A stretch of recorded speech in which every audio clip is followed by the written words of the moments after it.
요한복음서 19장. 그리하여 빌라도는 예수님을 데려다가 군사들에게 채찍질을 하게 하였다. 군사들은 또 가시나무로 관을 엮어 예수님 머리에 씌우고 자주색 옷을 입히고 나서 그분께 다가가 유다인들의 임금님 만세 하며 그분의 뺨을 쳐댔다. 빌라도가 다시 나와 그들에게 말하였다. 보시오, 내가 저 사람을 여러분 앞으로 데리고 나오겠소. 내가 저 사람에게서 아무런 죄목도 찾지 못하였다는 것을 여러분도 알라는 것이오. 이윽고 예수님께서 가시나무관을 쓰시고 자주색 옷을 입으신 채 밖으로 나오셨다. 그러자 빌라도가 그들에게 자, 이 사람이요 하고 말하였다. 그때 수석 사제들과 성전 경비병들은 예수님을 보고 십자가에 못 박으시오, 십자가에 못 박으시오 하고 외쳤다. 빌라도가 그들에게 여러분이 데려다가 십자가에 못 박으시오. 나는 이 사람에게서 죄목을 찾지 못하겠소. 하자 유다인들이 그에게 대답하였다. 우리에게는 율법이 있소. 이 율법에 따르면 그자는 죽어 마땅하오. 자기가 하느님의 아들이라고 자처하였기 때문이요. 빌라도는 이 말을 듣고 더욱 두려운 생각이 들었다. 그리하여 다시 총독 관저로 들어가 예수님께 당신은 어디서 왔소? 하고 물었다. 그러나 예수님께서는 그에게 아무 대답도 하지 않으셨다. 그러자 빌라도가 예수님께 말하였다. 나에게 말을 하지 않을 작정이요. 나는 당신을 풀어줄 권한도 있고 당신을 십자가에 못 박을 권한도 있다는 것을 모르시오. 예수님께서 그에게 대답하셨다. 네가 위로부터 받지 않았으면 나에 대해 아무런 권한도 없었을 것이다. 그러므로 나를 너에게 넘긴 자의 죄가 더 크다. 그때부터 빌라도는 예수님을 풀어줄 방도를 찾았다. 그러나 유다인들은 그 사람을 풀어주면 총독께서는 황제의 친구가 아니오. 누구든지 자기가 임금이라고 자처하는 자는 황제에게 대항하는 것이오. 하고 외쳤다. 빌라도는 이 말을 듣고 예수님을 밖으로 데리고 나가 리토스트로토스라고 하는 곳에 있는 재판석에 앉았다. 리토스트로토스는 히브리 말로 갑바타라고 한다. 그날은 파스카 축제 준비일이었고 때는 낮 12시쯤이었다. 빌라도가 유다인들에게 말하였다. 보시오, 여러분의 임금이요. 그러자 그들이 외쳤다. 없애버리시오, 없애버리시오. 그를 십자가에 못 박으시오. 빌라도가 그들에게 여러분의 임금을 십자가에 못 박으라는 말이오 하고 물으니 수석 사제들이 우리 임금은 황제뿐이오 하고 대답하였다. 그리하여 빌라도는 예수님을 십자가에 못 박으라고 그들에게 넘겨주었다. 십자가에 못 박히시다. 그들은 예수님을 넘겨받았다. 예수님께서는 몸소 십자가를 지시고 해골터라는 곳으로 나가셨다. 그곳은 히브리 말로 골고타라고 한다. 거기에서 그들은 예수님을 십자가에 못 박았다. 그리고 다른 두 사람도 예수님을 가운데로 하여 이쪽 저쪽에 하나씩 못 박았다. 빌라도는 명패를 써서 십자가 위에 달게 하였는데 거기에는 유다인들의 임금 나자렛 사람 예수라고 쓰여 있었다. 예수님께서 십자가에 못 박히신 곳이 도성에서 가까웠기 때문에 많은 유다인이 그 명패를 읽게 되었다. 그것은 히브리 말, 라틴 말, 그리스 말로 쓰여 있었다. 그래서 유다인들의 수석 사제들이 빌라도에게 말하였다. 유다인들의 임금이라고 쓸 것이 아니라 나는 유다인들의 임금이다 하고 저자가 말하였다고 쓰시오. 그러나 빌라도는 내가 한번 썼으면 그만이요 하고 대답하였다. 군사들은 예수님을 십자가에 못 박고 나서 그분의 옷을 가져다가 네 몫으로 나누어 저마다 한 몫씩 차지하였다. 속옷도 가져갔는데 그것은 솔기가 없이 위에서부터 통으로 짠 것이었다.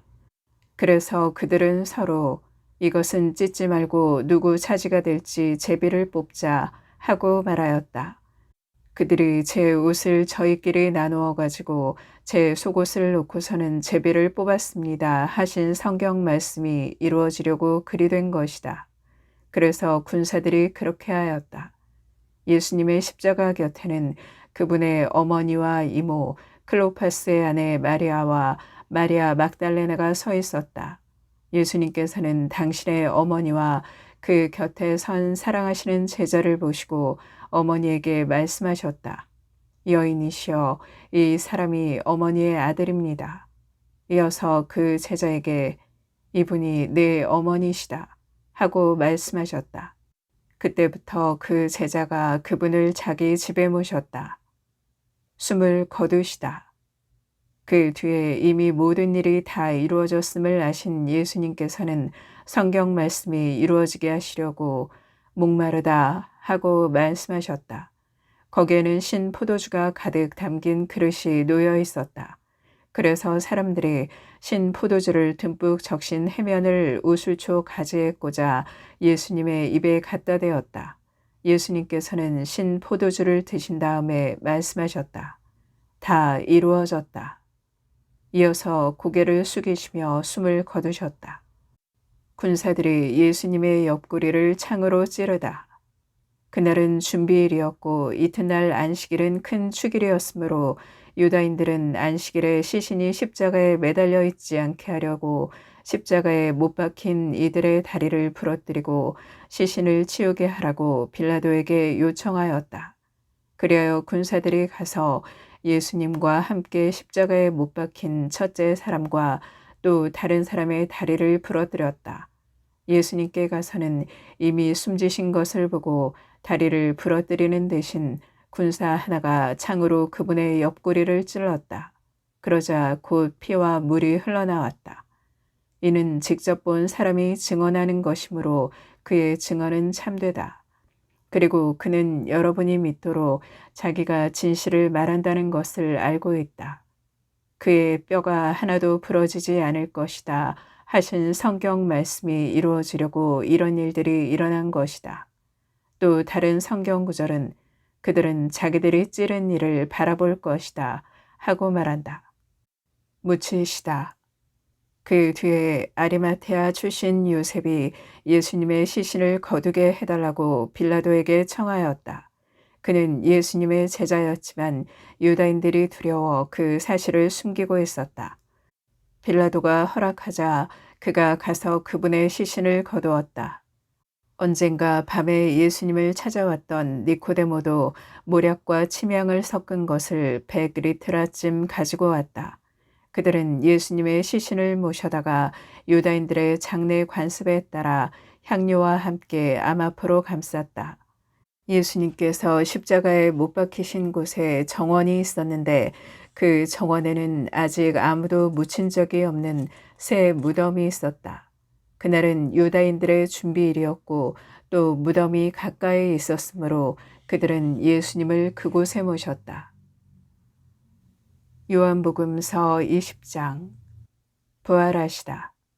주간 첫날 이른 아침 아직도 어두울 때 마리아 막달레나가 무덤에 가서 보니 무덤을 막았던 돌이 치워져 있었다. 그래서 그 여자는 시몬 베드로와 예수님께서 사랑하신 다른 제자에게 달려가서 말하였다. 누가 주님을 무덤에서 꺼내갔습니다. 어디에 모셨는지 모르겠습니다. 베드로와 다른 제자는 밖으로 나와 무덤으로 갔다. 두 사람이 함께 달렸는데 다른 제자가 베드로보다 빨리 달려 무덤에 먼저 다다랐다. 그는 몸을 굽혀 암아포가 놓여 있는 것을 보기는 하였지만 안으로 들어가지는 않았다. 시몬 베드로가 뒤따라와서 무덤으로 들어가 암아포가 놓여 있는 것을 보았다. 예수님의 얼굴을 쌌던 수건은 암아포와 함께 놓여 있지 않고 따로 한 곳에 개켜져 있었다. 그제야 무덤에 먼저 다다른 다른 제자도 들어갔다. 그리고 보고 믿었다. 사실 그들은 예수님께서 죽은 이들 가운데에서 다시 살아나셔야 한다는 성경 말씀을 아직 깨닫지 못하고 있었던 것이다. 그 제자들은 다시 집으로 돌아갔다. 마리아 막달라나에게 나타나시다. 마리아는 무덤 밖에 서서 울고 있었다. 그렇게 울면서 무덤 쪽으로 몸을 굽혀 들여다보니 하얀 옷을 입은 두 천사가 앉아 있었다. 한 천사는 예수님의 시신이 놓였던 자리 머리맡에, 다른 천사는 발치에 있었다. 그들이 마리아에게 여인아 왜 우느냐 하고 묻자 마리아가 그들에게 대답하였다. 누가 저의 주님을 꺼내갔습니다.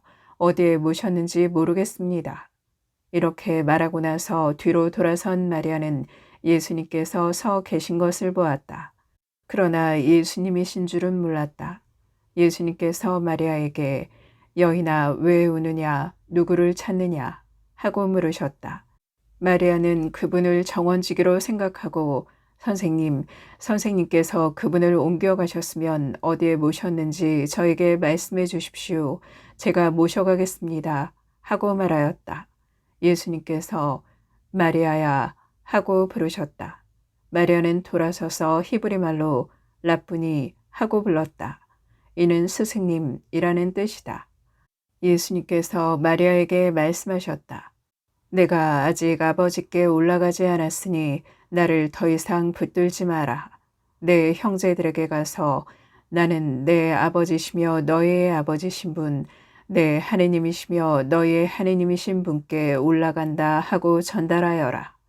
마리아 막달레나는 제자들에게 가서 제가 주님을 뵈었습니다 하면서 예수님께서 자기에게 하신 이 말씀을 전하였다. 제자들에게 나타나시어 사명을 부여하시다. 그날 곧 주간 첫날 저녁이 되자 제자들은 유다인들이 두려워 문을 모두 잠가놓고 있었다. 그런데 예수님께서 오시어 가운데에 서시며 평화가 너희와 함께 하고 그들에게 말씀하셨다. 이렇게 말씀하시고 나서 당신의 두 손과 옆구리를 그들에게 보여주셨다. 제자들은 주님을 뵙고 기뻐하였다. 예수님께서 다시 그들에게 이르셨다. 평화가 너희와 함께 아버지께서 나를 보내신 것처럼 나도 너희를 보낸다.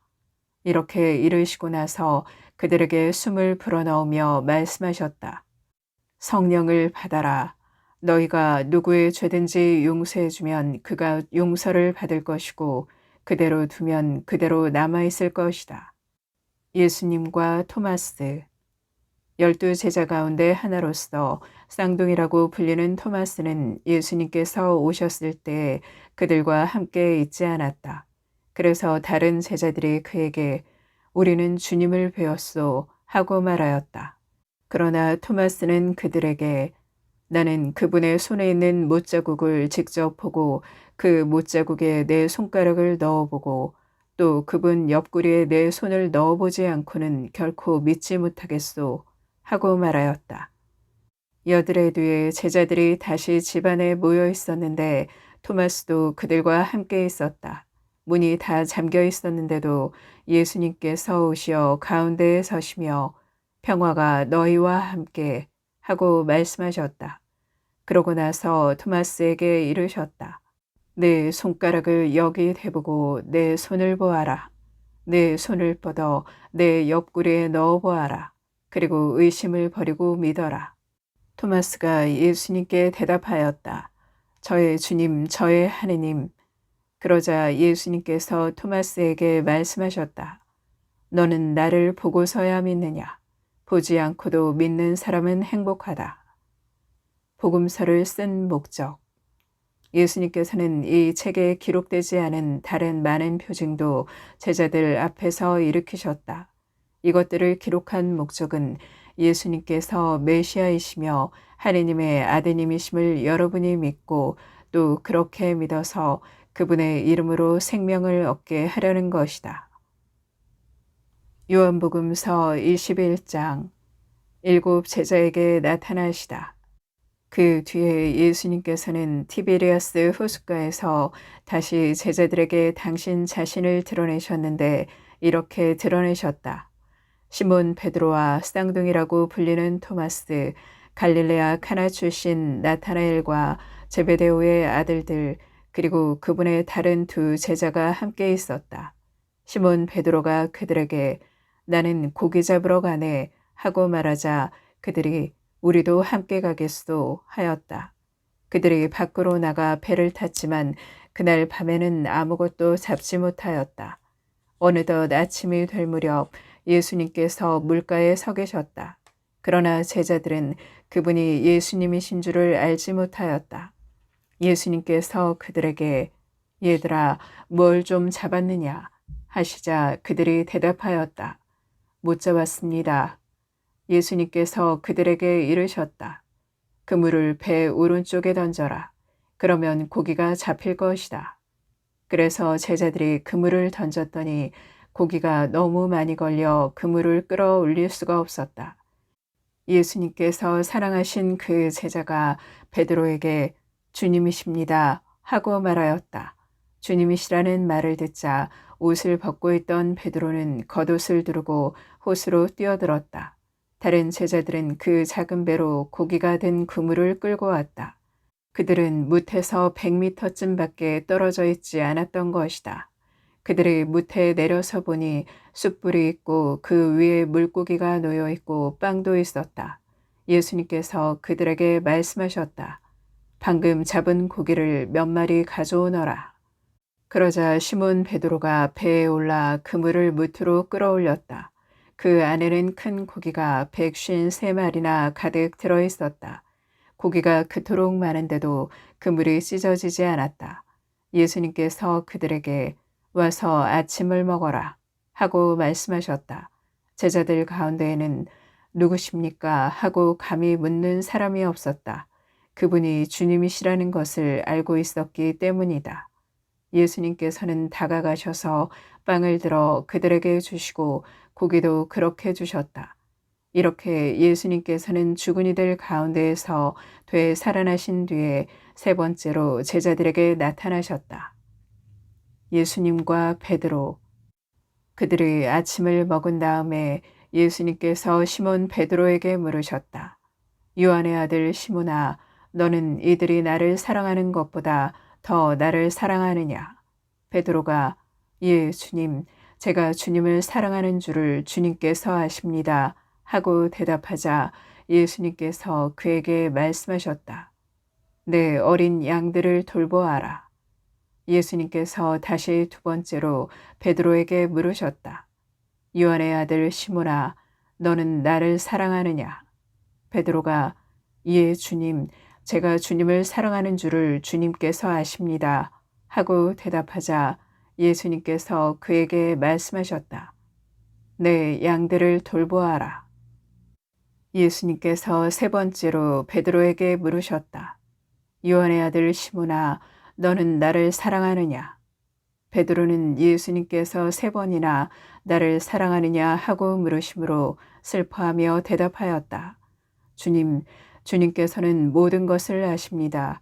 제가 주님을 사랑하는 줄을 주님께서는 알고 계십니다.